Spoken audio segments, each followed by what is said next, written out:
In the summer of 2019, when George Floyd succumbed to an injury sustained while being arrested by Derek Chauvin, with the ensuing turmoil on a national basis that followed, we learned just how much the leaders of the Democratic Party sided with anarchists and against law and order in a stable society. We saw a resurgence in the defund the police movement and the return of Black Lives Matter movement.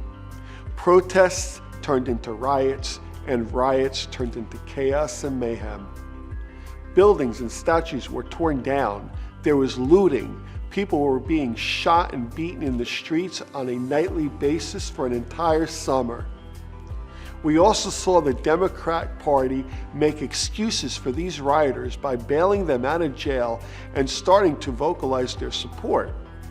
This support has sought to limit qualified immunity or has wholly taken it away from police officers and made it easier to sue them for doing their job. We also see prosecutors in major cities that refuse to prosecute crimes which degrade our quality of life, well-being, and safety.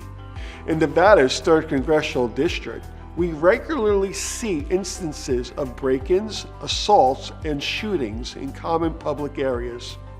As a result, women are afraid to take their children to the supermarket in broad daylight out of fear of a potential violent encounter. The results of these policies coming to fruition have manifested themselves across the country. This is due to the defund the police movement and prosecutors not prosecuting crime. This path will ultimately lead to the overall collapse of our society, where people don't feel safe to go to work, go to the store, or go out during the day. We have seen a significant increase in the purchasing of firearms for self-protection due to people being afraid for their own safety and the safety of their families.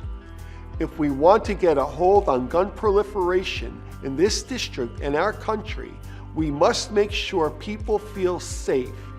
To do that, I will push forth and vote for the necessary policies that protect law enforcement officers and position them to do their job with high morale and be as effective as possible.